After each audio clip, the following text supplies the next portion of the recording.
Le doua, ce n'est pas simplement une prière, c'est une conversation directe avec Allah.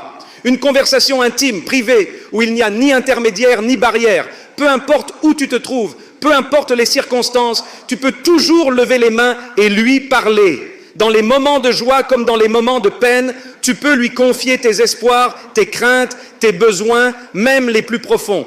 Car le doua, c'est cette connexion intime avec notre Créateur, une connexion qui transcende les mots et les lieux. Allah, dans le Saint-Coran, nous dit qu'il est proche et qu'il répond à celui qui l'invoque. Il n'y a pas de moment où Allah n'est pas à l'écoute. Peut-être que parfois, dans notre humanité, nous pensons que nos soucis sont trop petits pour être mentionnés ou que nos désirs sont trop insignifiants pour être portés devant le Seigneur de l'univers.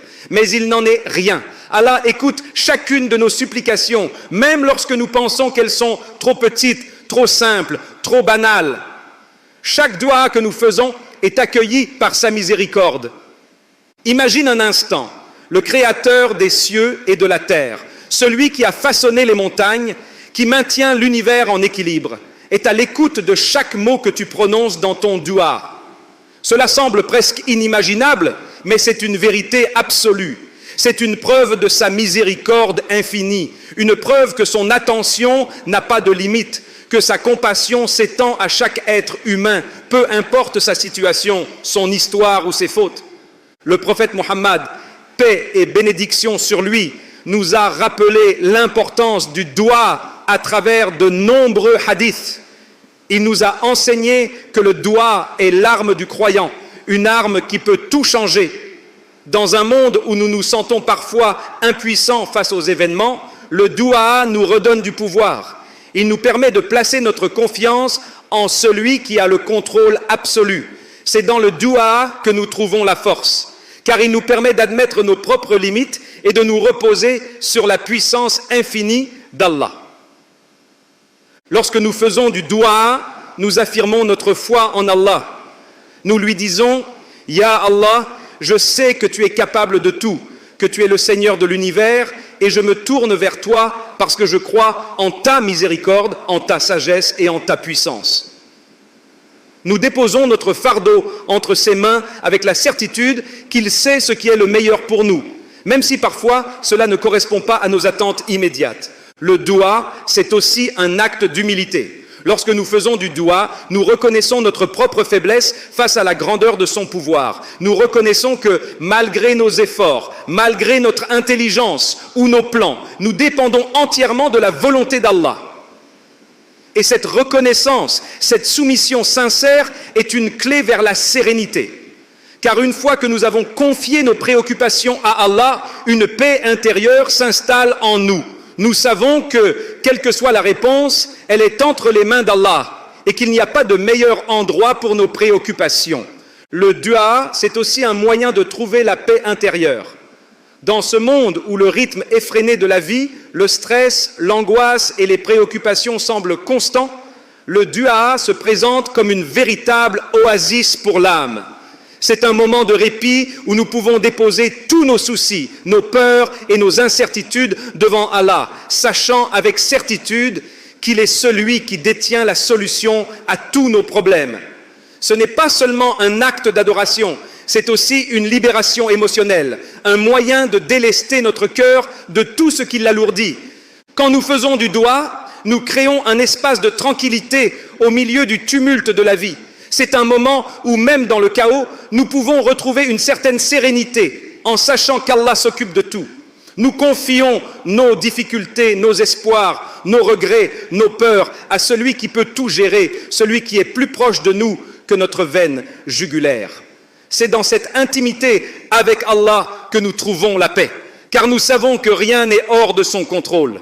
Le prophète Muhammad, paix et bénédiction sur lui, nous a conseillé de faire du doua dans toutes les situations. Il n'a pas dit que le doua était réservé aux moments de détresse ou de désespoir. Au contraire, il nous a encouragés à faire du doua dans les moments de bonheur, de joie, de prospérité, ainsi que dans les moments de tristesse, de difficulté et de doute. Parce que le doua est cette corde qui nous relie constamment à Allah, peu importe ce que nous traversons. Faire du doua dans les bons moments, c'est reconnaître que toutes les bénédictions viennent d'Allah. Et faire du doua dans les moments difficiles, c'est se rappeler que seul Allah peut nous aider à surmonter ces épreuves. Il nous a également encouragés à ne jamais cesser de faire du doua, même lorsque nous avons l'impression que nos invocations restent sans réponse. Il est important de se rappeler qu'Allah aime que ses serviteurs lui demandent. Le fait même de demander, de tourner notre cœur vers lui est un acte d'adoration qui lui est cher. Nous devons toujours nous rappeler que le doua est une forme de soumission et de confiance en Allah, un rappel constant que nous dépendons de sa miséricorde. Peut-être as-tu déjà fait du doua pour quelque chose que tu n'as pas encore reçu. Peut-être te demandes-tu pourquoi, malgré tes nombreuses invocations, Allah ne t'a pas encore répondu. Mais rappelle-toi que la réponse d'Allah n'est pas toujours immédiate, ni toujours visible. Il se peut qu'il te donne exactement ce que tu as demandé, mais au moment où il sait que cela sera le meilleur pour toi. Parfois, la réponse vient sous une forme que nous ne reconnaissons pas tout de suite.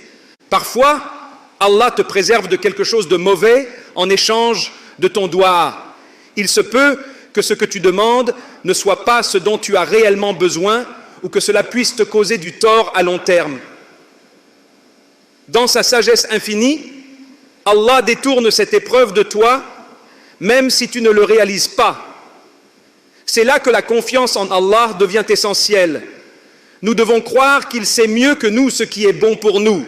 Et parfois, Allah réserve une meilleure récompense pour toi dans l'au-delà. Peut-être que ce que tu as demandé dans ce monde sera une source de bien pour toi dans l'au-delà, où la récompense est éternelle et infiniment meilleure que tout ce que ce monde peut offrir. Et toujours confiance en la sagesse d'Allah. Il connaît le passé, le présent et l'avenir. Et il sait ce qui est le mieux pour nous, même lorsque nous ne comprenons pas tout de suite ses plans. Ainsi, continue à faire du doua avec foi et persévérance, avec l'assurance que chaque mot, chaque souffle que tu consacres à Allah n'est jamais perdu. Le doua n'est pas limité à des moments de prière formelle.